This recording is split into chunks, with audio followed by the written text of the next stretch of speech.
講到這美伊戰爭無停歇，國際油價隨來衝懸。頂禮拜五呢，這美股四大指數攏重落，連帶影響到亞股。財經專家就分析講，這中東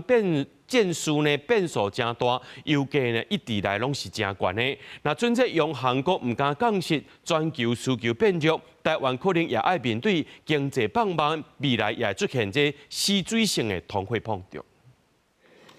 傳習會落幕，暗過因為無有關科技業的重大利多消息，國家中東情勢閣緊張，國際油價閣起。頂禮拜五，美股四大指數攏落，拖退拜一亞股走勢變軟，日股中場落價的幅度收斂，落593點，韓股捌大落超過4%，九月油烏冰紅起22點。同款開價起落的台股上加40170點，捌落超過1000點，不過尾盤止落，收佇40891點，落280點。畢竟指數已經接近4萬點的整數大關，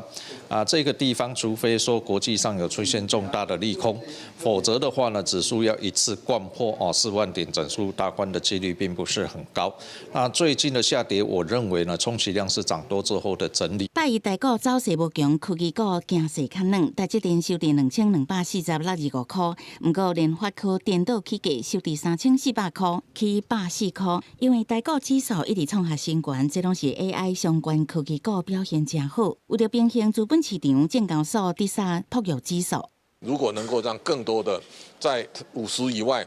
更多的公司被大家看見，我相信這個是對資本市場的這個均衡發展跟健全化會帶來更大的助力。財經專家分析，這陣台股創新高波動大，資金集中佇少數 AI 族群，選股排擠效應，朴有指數會當幫助平衡資本市場。另外，因為中東戰事後改變數大，那衝擊全球經濟，通膨的經歷嘛當地響。台灣的部分呢，比較是偏向所謂的輸入性通膨，也就是說，台灣的外部的原料一漲呢，台灣就會被所謂強迫的被動承受。歐美市場的這個消費如果開始轉弱，那當然也會對台灣的出口就會產生一定程度的影響。學者分析，都驚未來出現程度性通膨，也就是油價維持真懸的起落，央行萬一若唔敢降低利息，全球需求變少，台灣可能面臨經濟無強，不過物價卻無明顯降低，民眾經濟的壓力恐驚會一直衝懸。記者採訪報道。